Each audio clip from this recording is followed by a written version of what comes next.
Hi Brew Tubers, Brew Day again. I am brewing a mango milkshake IPA. So I'm looking for something nice and fruity for the summer. It's going to be session strength, I think at about 5%, so kind of something that's not going to knock your socks off. Got the mash on.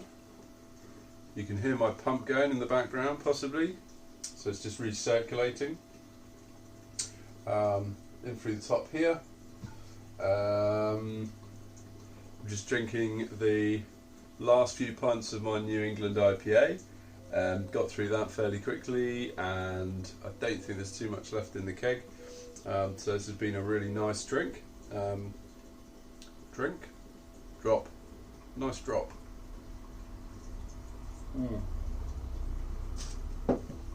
So I have never brewed a beer with fruit, so this is going to be a whole new thing for me. I have once or twice racked beers to secondary. There was definitely a stout that I did, a couple of stouts I've done that with. I don't know if I'm going to rack this to secondary. I may just dump the mango into the primary. Don't know. I'll figure that out later. I'm going to be using about 2 kilos of mango pulp, mango sort of puree out of the cans, which I'll probably pasteurise. I'm going to add some vanilla. There's some lactose going in. That's kind of the main things. Other than that, it is kind of a fairly sort of New England IPA-esque recipe bill, although I was short on a few things. So let me talk you through the recipe. I'm going to move you over here. Hopefully you guys can still see me and you're not just looking at my nose. So I am treating the water. It's straight up tap water, which is fairly high in alkalinity, so I'm adding some AMS at about 40 mils. Also adding some phosphoric acid to manage the pH. I'm then adding calcium chloride, a small amount of Epsom salts, and some table salt. And so the recipe is 4 kilos of Golden Promise, 1 kilo of wheat malt, 300 grams of Munich malt, 250 grams of flaked oats, which is just standard porridge oats, about 100 grams of carapils, about 100 grams of aromatic malt. So that certainly wasn't actually my intended recipe. It's just how it turned out once I started weighing out the grains. I thought I had more carapils and aromatic malt than I thought. I also thought I had more oats. So I've had to bump the wheat up, and I chucked in some Munich to add a little bit more malt flavour, which I was hoping to get from the aromatic malt. There's not much I can do about the carapils. At least there's a little bit in there which might help with head retention, but I'd imagine the mango might help as well, so we'll see. It's straight up mosaic all the way through. I'm using the last of my mosaic that I won on one of Tui Jenkins hop raffles. So that is primarily late editions, Whirlpool, and a big dry hop. And I am using Imperial dry hop yeast, which I've built a starter from a small amount of yeast that I kept from the last starter. So that's ready to roll. That's pretty much the whole thing. So, a couple of key points. This is a 22.5 litre batch. I've bumped that up a little higher than I probably normally would go, just because I'm not sure how much the mango might affect things at the bottom of the fermenter. So there might be some extra losses, so just play it careful and make a slightly bigger batch. I'm shooting for a 1058 OG. Bitterness is 30 IBUs, colour is 9.2 EBC, and the estimated ABV is 5.1. and the estimated final gravity, probably because of the lactose, is 1019. So it should come out a reasonably sweet kind of beer, which is what I'm looking for. It's not going to be one of those beers that you're going to be drinking pint after pint of, but will be really nice, hopefully, for when the weather, if the weather ever gets sorts its shit out. So something else that I have been using, some of you might have seen my videos wiring and configuring this, which is the PID controller that I bought. So currently what I'm doing is recirculating using the PID, using a pump, and it's a direct fire. I have like a IKEA pizza tray underneath here on stainless steel bolts as legs. That's sat just above the elements, so there's no risk of the bag burning. And this is the second time I've used it. Right now I'm shooting for 68, it's currently showing 69. So I'm just going to open the pump up a little bit more, try and cool that down a bit quicker. So still experimenting with this, trying to nail it. There's definitely some overshoot going on right now. 69 degrees is possibly too high, was definitely going to be too high. That being said, the PT100 is located between the two elements at the bottom of the mash tun, which may or may not be the right place to have it. Preferably, I probably need to put it just here on the return. So yeah, still playing with that. I'll probably do a few more brews with this setup, see how it goes, and adjust from there. So that's pretty much what's going on. I'll update you as I go. Okay guys, I am most of the way through the mash. I have just actually been a bit lazy and only just checked the mash pH. The sample has been cooling. It's currently at 29 degrees, which is a little bit hot, but showing 5.24, so I imagine that's probably about 5.3 if you get it to 20 degrees. So that's good enough for me. Happy with how I've adjusted the water profile. The phosphoric acid has obviously helped just to get that mash down to the right range. The PID has been working fairly well, sort of running somewhere between kind of 67 and kind of 69, so just managing it a little bit, mostly having to manage it using the pump and the pump flow, which may be kind of symptomatic of where I've got the PT100 probe, but I don't know. Also, I think I need to have another look at the configuration for this PID, which I will tell you now is highly complex. This PID is designed for industry, so there's just a shit ton of functionality within it, and if I'm honest, probably not all that user friendly either. So I'm probably gonna have to speak to Technologica or Technologic, whatever the company's called that make it. I think they're quite happy to help people out. They've got some technical guys there, so I might have a chat with them and see if they can help me kind of configure it to my requirements and what I'm wanting to do with it in terms of brewing. So I'll give you updates in future videos on that one. Cheers guys. And I've just kicked the keg of the New England IPA, so that's finally gone. It was absolutely banging beer, really enjoyed it. Followed some advice Timmy Jenkins gave me on brewing it. I think maybe even I did a video on it, I can't remember, but the keg's finally gone. So I have now only got 3 kegs on the go in the 4-tap Keezer. So, oh wow, it's like Spaghetti Junction in there. So I've got the peanut butter chocolate stout, the Hallertau Blanc and Simcoe American Pale Ale, and the Usurper IPA. The neck oil clone is in there, just dry hopping, so that's going to get cold crashed on Monday. And the Nipa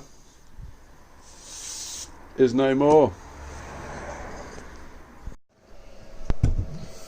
Okay guys, so I've finished the mash now and pulled the bag, drained the bag, and now just on the boil. So I'm only doing a 30-minute boil for this recipe because there is no bittering additions. I think the first hops go in at 10 minutes, so I'm just doing a half-hour boil, save a little bit of time on the brew day. What else has been going on? That's about it really. Yeah, that wasn't everything. Why do I always have a runny nose every time I do a brew?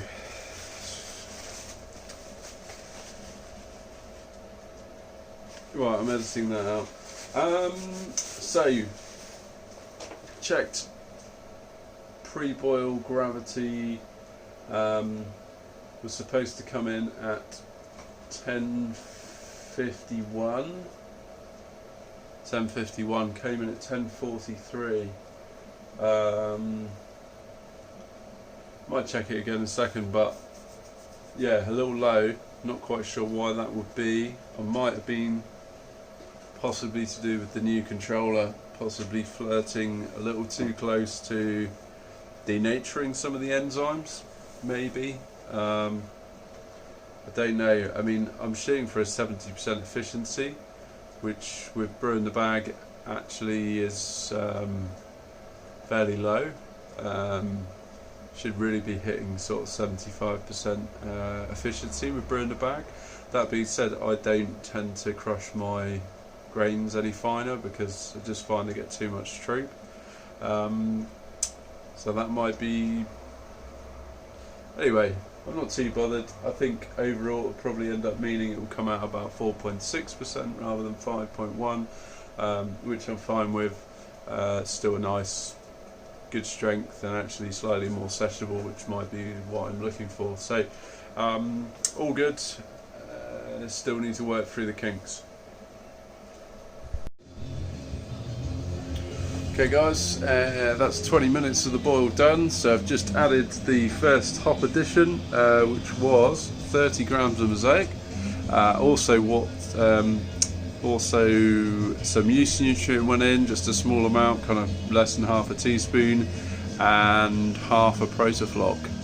So although I expect this to be a hazy beer, probably will come out some fair bit of haze, especially with a kilo of wheat in there. I want to try and reduce turbidity if I can, so I chucked a little bit of protoflock in there, world flock. So we got the boil going on, which is going nicely.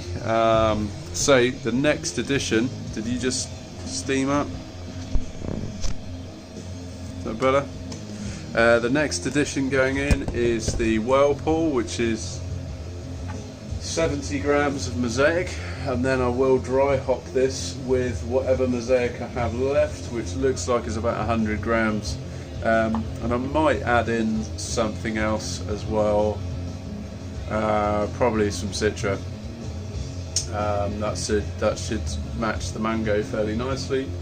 Probably aiming for about 150 gram dry hop. Yeah, so all going well.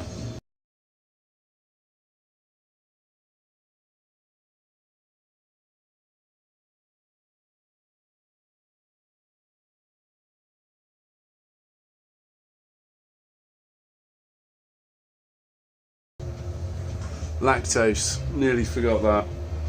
400 grams going in.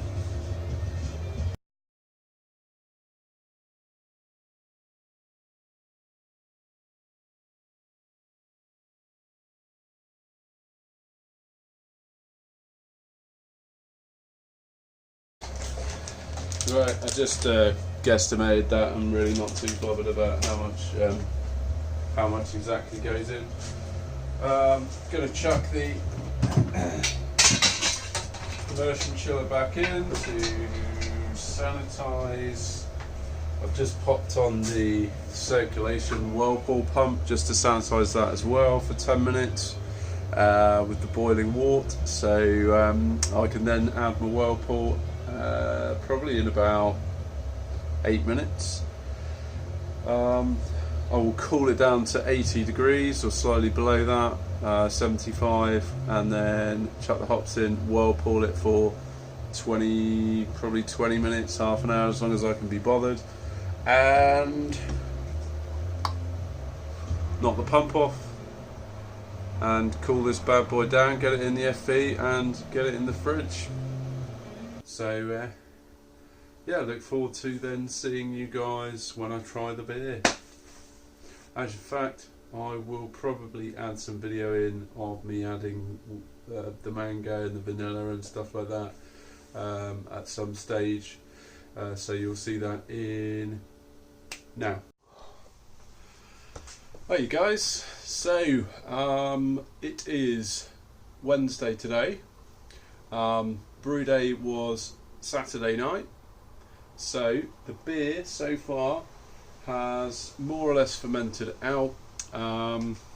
Airlock, blow off tube, air activity stopped after about, let me have a think, 3 days. So last night, and I forgot to film it, I added the mango.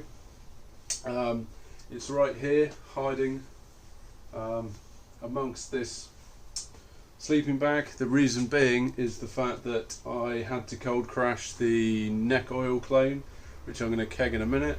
So it's been sat here. It's got a belt heater on it and an ink bird, so I've been able to control the temperature. That being said, it's getting a little bit hot because summer's finally arrived. It's been pretty warm today and only going to get warmer, so unfortunately I don't think the beer's going to be ready in time for the great weather, because it's going to be really hot this coming weekend. I'm having a barbecue, there's plenty of other beers to drink, so I'm sure I'll be fine. Don't feel too sorry for me. Cool, so what I did was I added a can of mango pulp that I bought in a world food store type thing. It was 850 grams, and there was a small amount of sugar in there as well, so it wasn't 100% mango, but it tasted really good. Nice and easy because you don't really need to pasteurize that. It should be fine just straight out of the can. And I also added 2 kilos of frozen, well, was frozen mango from Iceland. So I let that thaw out and just added that in. I didn't put it in a bag, I just chucked it in straight into the bottom of the fermenter. So I don't know what sort of problems that's going to cause me when I try to rack the beer off it, so you'll have to wait and see on that one.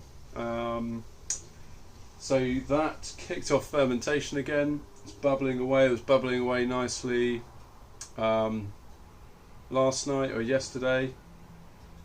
I put the mango in. It wasn't last night, it was the night before.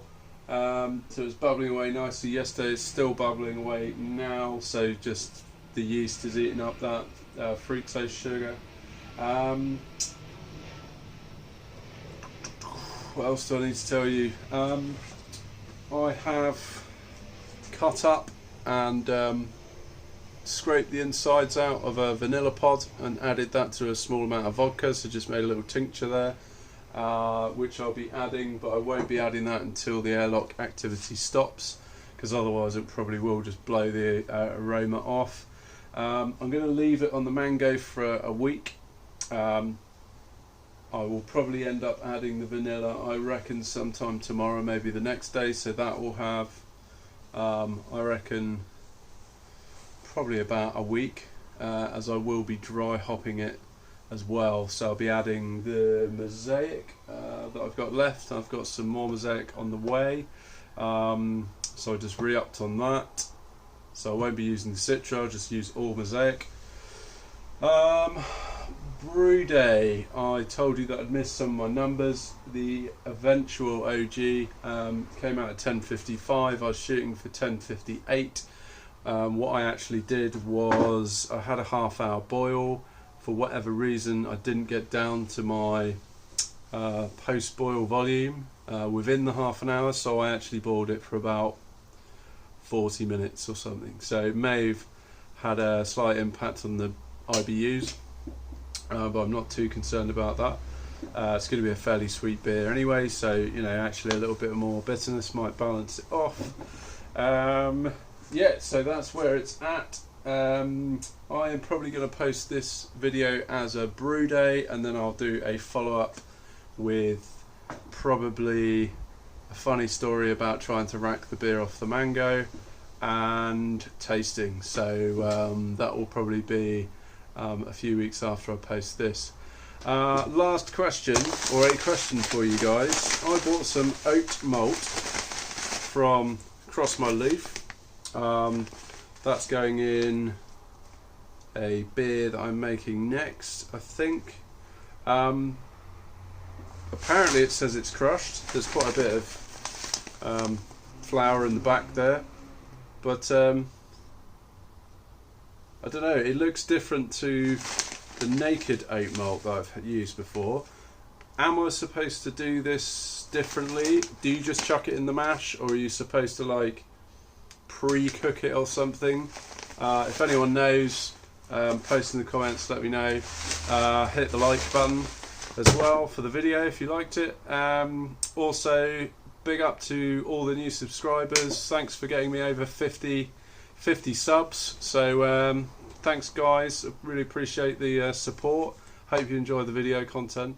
I'm going to be looking to do more video content. So the next beer I'm thinking of brewing is a blueberry waffle stout. I think that's what I want the oat malt for.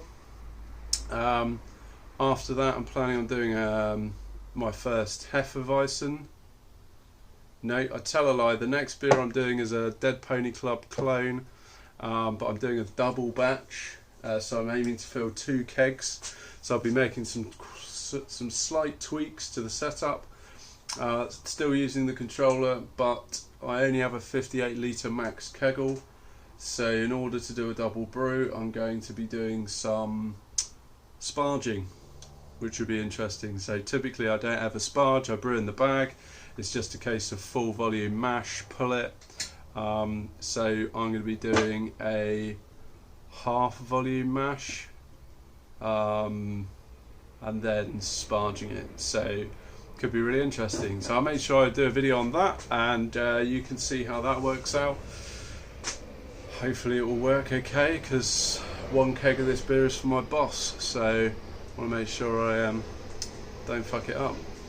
Cool, okay guys, thanks, take care, enjoy the good weather, drink some good beer, and I'll see you next time.